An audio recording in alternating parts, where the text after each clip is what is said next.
to delete bedtime alarm on iPhone.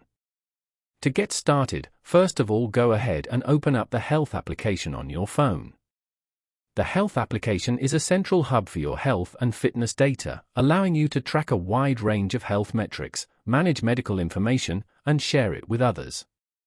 On this page, go to the bottom right corner and tap on Browse. In the Health Categories section, scroll down and tap on Sleep. Over here, go to Full Schedule and Options in the Your Schedule section. And then, tap on Edit Schedule as shown.